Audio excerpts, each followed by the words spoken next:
Assalamualaikum warahmatullahi wabarakatuh. Nama saya Reski Asisa Yulanti Putri dari kelas APN 3A.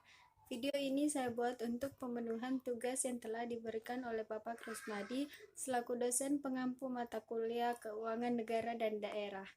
Adapun tugas yang diberikan yang pertama yaitu pengeluaran pemerintah. Mengenai definisi pengeluaran pemerintah, pentingnya pengeluaran pemerintah, jenis-jenis dan contoh pengeluaran pemerintah. Dan yang kedua adalah kebijakan subsidi.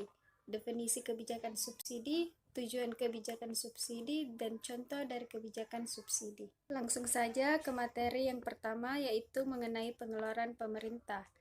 Definisi pengeluaran pemerintah. Sebagaimana yang terdapat pada pasal 1 ayat 10 Undang-Undang Republik Indonesia Nomor 17 Tahun 2003 tentang Keuangan Negara, berbunyi bahwa pengeluaran negara atau pengeluaran pemerintah adalah uang yang keluar dari kas negara. Jadi, segala uang yang keluar dari kas negara, baik untuk pemerintah pusat atau pemerintah daerah, dikategorikan sebagai pengeluaran pemerintah. Selanjutnya mengenai pentingnya pengeluaran pemerintah. Sebagaimana yang kita tahu bahwa pengeluaran negara ini memiliki peran yang sangat penting bagi rakyat. Mengapa? Karena pengeluaran negara ini digunakan untuk membiayai kegiatan-kegiatan pemerintahan suatu negara dalam rangka menjalankan fungsinya agar dapat mewujudkan kesejahteraan rakyatnya. Selanjutnya jenis-jenis bisa dilihat pada pasal 11 Undang-Undang Nomor 17 Tahun 2003 tentang Keuangan Negara. Jenis belanja negara terdiri dari belanja pegawai, belanja barang, belanja modal, bunga, subsidi, hibah, bansos, bantuan sosial, belanja lain, dan belanja daerah. Yang pertama, belanja pegawai. Belanja pegawai adalah pengeluaran pemerintah untuk membayar jasa pegawai. Contohnya itu gaji, pensiunan, tunjangan, biaya perjalanan, dan sebagainya. Selanjutnya ada belanja barang. Belanja barang untuk membeli peralatan atau perlengkapan yang digunakan untuk kegiatan pemerintah. Contohnya itu belanja barang luar negeri maupun belanja barang dalam negeri. Selanjutnya, belanja modal. Belanja modal untuk memperoleh atau menambah aset tetap dan lainnya yang memberi manfaat lebih dari satu periode akuntansi. Contohnya itu ada perolehan tanah, gedung atau bangunan, peralatan, aset tak berwujud, contohnya itu hak cipta. Bunga. Bunga untuk membayar bunga dan cicilan dari pinjaman pokok. Contohnya itu adalah utang luar negeri maupun dalam negeri. Subsidi. Subsidi adalah bantuan keuangan untuk memudahkan masyarakat dalam pemenuhan kebutuhan. Contohnya itu ada subsidi BBM. Subsidi BBM adalah aliran dana dari pemerintah ke Pertamina. Pemerintah menjual minyak mentah miliknya tersebut dan itu yang kemudian menjadi pendapatan minyak pemerintah. Selanjutnya ada hibah. Hibah adalah bantuan cuma-cuma, tidak mengikat, sukarela dan diberikan secara selektif kepada pemerintah lain atau lembaga. Contohnya itu transfer dalam bentuk uang, barang atau jasa. Bansos atau bantuan sosial. Bantuan sosial adalah bantuan kepada masyarakat untuk melindungi dari kemungkinan terjadinya resiko sosial. Contohnya itu bantuan di bidang pendidikan. Ada KIP atau Kartu Indonesia Pintar, dibuat untuk menjamin seluruh anak usia sekolah dari keluarga kurang mampu untuk bisa merasakan dunia pendidikan. Belanja lain. Belanja lain adalah pengeluaran pemerintah yang bersifat tidak biasa atau tidak diharapkan berulang. Contohnya itu penanggulangan bencana alam. Belanja daerah. Belanja daerah dibagi menjadi dua bagian. Yang pertama, dana perimbangan.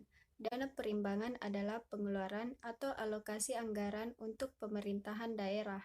Contohnya itu dana bagi hasil dan dana alokasi umum. Yang kedua, dana otonomi khusus dan penyesuaian. Dana otonomi khusus dan penyesuaian merupakan pengeluaran atau alokasi anggaran untuk pemerintah daerah. Contohnya itu dana otonomi khusus dan penyesuaian untuk keperluan daerah. Selanjutnya kita berpindah ke materi yang kedua, yaitu kebijakan subsidi. Menurut Mike Rossetti pada tahun 1999, Ia mengemukakan bahwa kebijakan subsidi itu adalah all measures that keep price for consumers below the market level, keep price for producer above the market level, reduce cost for consumer or producer by giving direct or indirect financial support, yang artinya semua tindakan yang menjaga harga konsumen di bawah tingkat pasar, mengurangi biaya bagi konsumen atau produsen dengan memberikan bantuan keuangan baik langsung maupun tidak langsung. Pada umumnya, subsidi berasal dari pemerintah, namun dalam prakteknya, subsidi dapat juga berasal dari perusahaan listrik, pelanggan, atau pihak lain. Selanjutnya, tujuan kebijakan subsidi.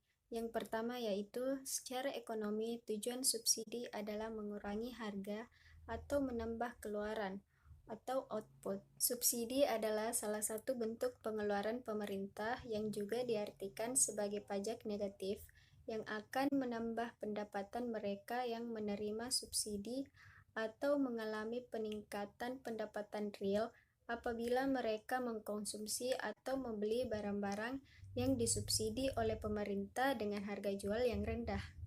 Tujuan yang kedua yaitu membantu golongan yang berpendapatan rendah dalam hal pemenuhan ekonomi.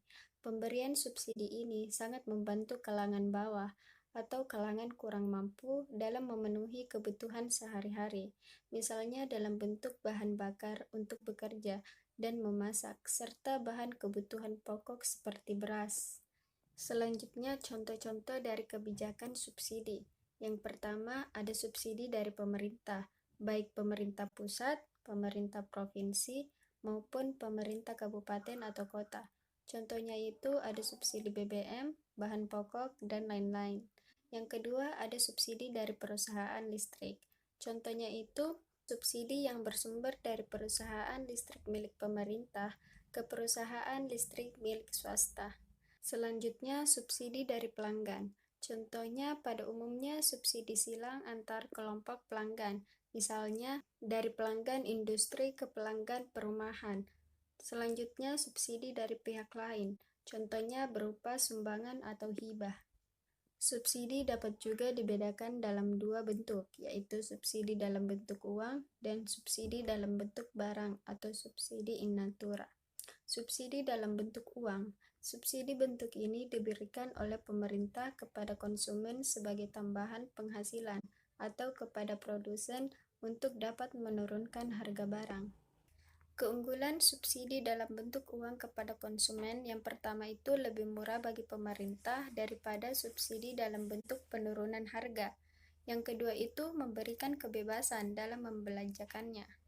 Yang kedua, subsidi dalam bentuk barang.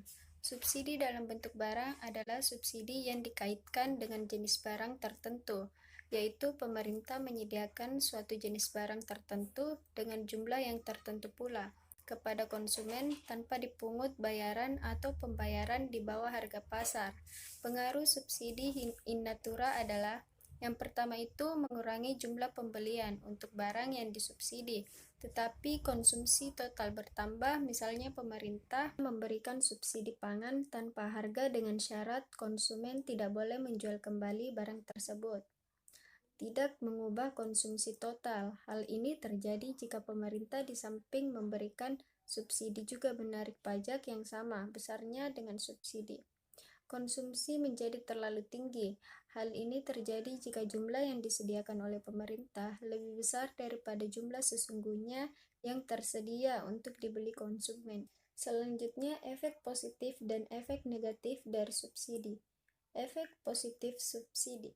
Kebijakan pemberian subsidi biasanya dikaitkan kepada barang dan jasa yang memiliki positif eksternalitas dengan tujuan agar untuk menambah output dan lebih banyak sumber daya yang dialokasikan ke barang dan jasa tersebut, misalnya pendidikan dan teknologi tinggi. Selanjutnya, efek negatif subsidi. Secara umum, efek negatif subsidi adalah 1. Subsidi menciptakan alokasi sumber daya yang tidak efisien karena konsumen membayar barang dan jasa pada harga yang lebih rendah daripada harga pasar. Maka ada kecenderungan konsumen tidak hebat konsumsi barang yang disubsidi. Karena harga barang yang disubsidi lebih rendah daripada biaya kesempatan, maka terjadi pemborosan. Sekian video yang saya buat mengenai pengeluaran pemerintah dan kebijakan subsidi. Lebih dan kurangnya mohon dimaafkan. Assalamualaikum warahmatullahi wabarakatuh.